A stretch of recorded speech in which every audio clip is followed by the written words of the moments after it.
Atualmente eu estou lendo Dostoiévski, mais especificamente o livro O Idiota, e ele fala sobre o príncipe Mikin. Esse príncipe Mikin, ele nasceu na Rússia, só que desde muito novo, por causa de uma doença que ele tem, ele vai para a Suíça ser tratado. E essa doença que tem, ela é muito engraçada porque eles dizem que é idiotice. Ele tem surtos de idiotice, ele é muito idiota, muito burro, então ele precisa ser tratado e ele vai até a Suíça por causa disso. Na Suíça ele cresce um tanto quanto isolado, então ele dedica muito do seu tempo aos estudos, a ler livros, a contar história para crianças e diversas outras atividades.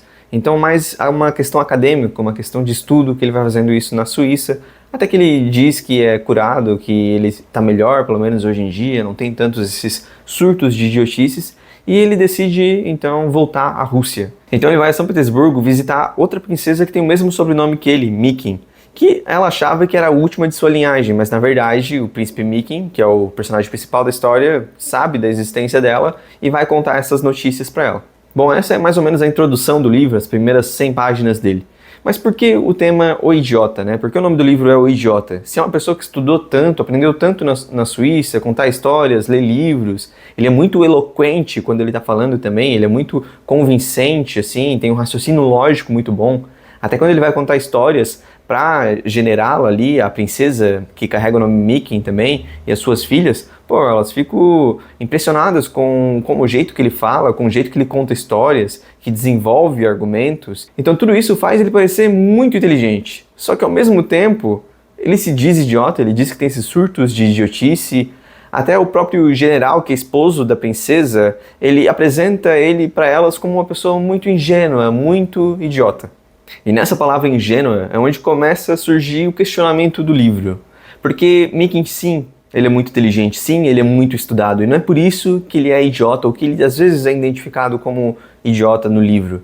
É por causa da inocência dele, é por causa de alguém que às vezes não vai pensar que as pessoas vão agir de mal com ele, que vão ser injustas com ele, querer passar a perna nele, até talvez pela própria criação dele, né, em um vilarejo tão recluso na Suíça. E quando ele vai para a cidade grande, ele talvez não esteja pronto para essa maldade, esse duplo sentido, todas essas artimanhas que as pessoas estão dispostas a fazer. Então, a idiotice dele no questionamento não é sobre a intelectualidade dele, mas sim sobre como as pessoas agem, como tem maldade no mundo. E aí fica outro questionamento. Tem como tu ter sucesso na vida sendo bom? Ou se tu for bom com todas as pessoas, a todo momento tu vai acabar sendo enganado e sendo passado a perna por eles? Sobre esse tema, eu acho que a primeira coisa que a gente tem que entender é que tem diferença entre bondade e ingenuidade.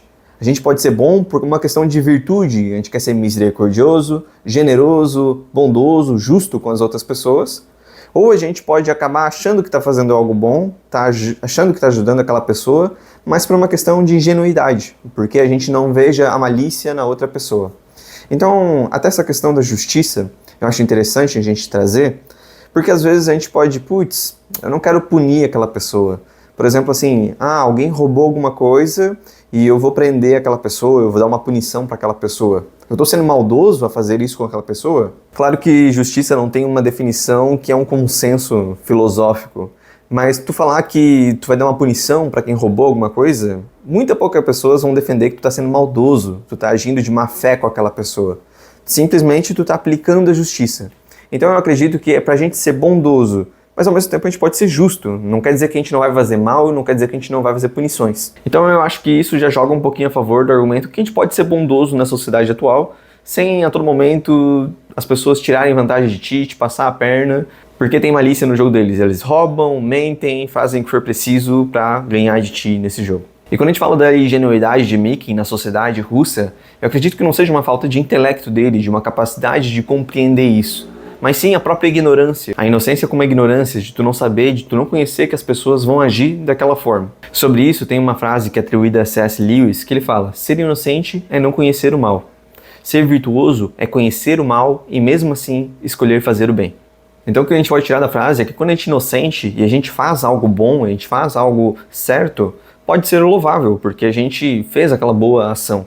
Mas a verdadeira virtuosidade está quando a gente conhece o mal, a gente conhece as malícias do mundo, todas as suas artimanhas, e mesmo assim a gente escolhe fazer o bem por uma questão de valor, de princípio e de virtude, e não simplesmente por um mero acaso do destino que a gente agiu daquela forma.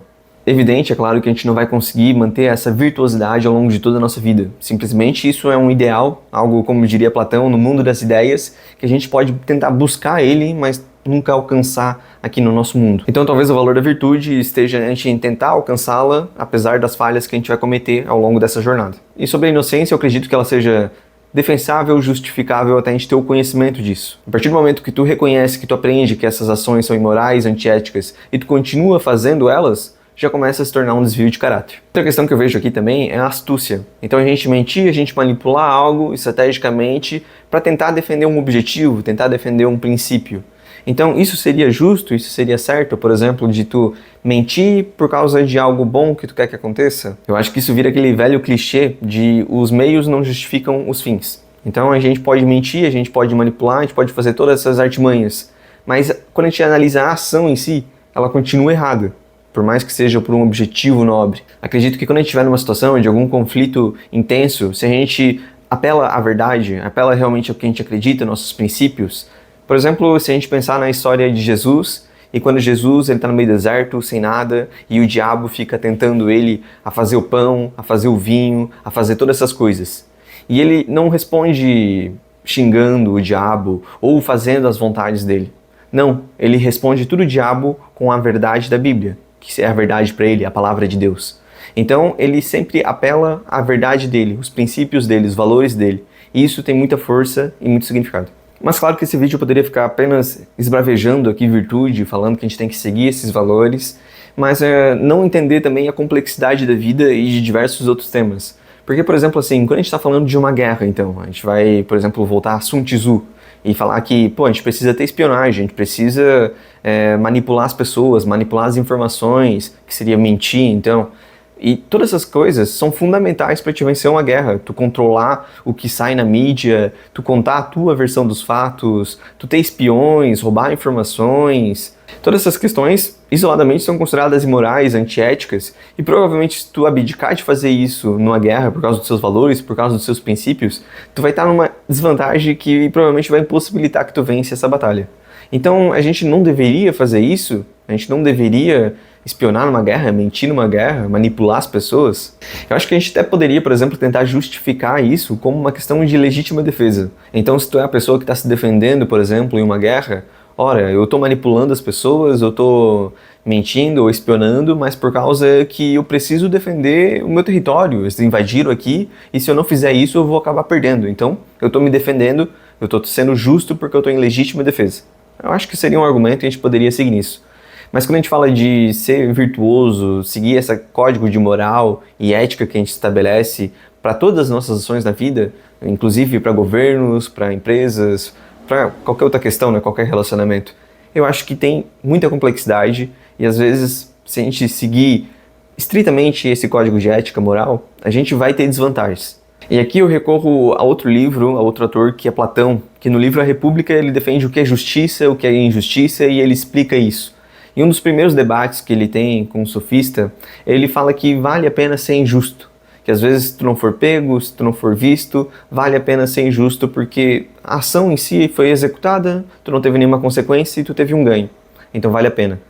Só que Sócrates, ele primeiro faz um argumento da justiça, que ela vale a pena numa sociedade, num homem ideal, porque é onde te traz mais frutos, te traz mais benefícios. E depois, no final do livro A República, num dos últimos trechos, ele também vai falar da questão da alma, que tu corromper a alma, tu estaria corrompendo a sua vida eterna. Ele também acreditava numa vida eterna, que as ações que tu tem aqui na Terra geram consequências lá. Então, por exemplo, se tu abdica dessa moralidade, dessa ética aqui na nossa vida, tu está corrompendo uma coisa que é eterna, que é a tua própria alma. As consequências são para sempre. E eu acho que essa visão de Platão também conversa muito com a visão cristã, né? Que nossas ações aqui têm consequências na nossa vida depois da morte, a nossa vida eterna. Então ele carrega um peso muito maior, essa questão de ética, de moralidade, para uma questão da alma, para uma questão eterna. Então esse vídeo, claro que não é para definir o assunto, definir um tema tão complexo, mas é para questionar se a gente vale a pena seguir esse código de moralidade, de ética sobre toda a nossa vida, se a gente tem que seguir isso, Se os fins justificam os meios, se a gente pode utilizar de artimanhas, de alguma maldade para tentar defender um princípio que a gente considera mais importante. E também queria saber de vocês, se vocês acham que vale a pena aplicar a injustiça, se tu tem um benefício imediato, que vale a pena, sem nenhuma consequência, se vale a pena usar da astúcia para defender um princípio nobre, alguma outra coisa. E se isso for verdade, se vale a pena viver virtuosamente, seria então um ato de rebeldia? Seria algo contra a naturalidade do mundo, como o mundo segue? Pois se isso é premiado na vida, a injustiça, a astucidade, então tu viver virtuosamente seria um ato de rebeldia? Deixa aí o que tu pensa nos comentários, por esse vídeo era isso. Dá um like, se inscreve e até a próxima. Valeu!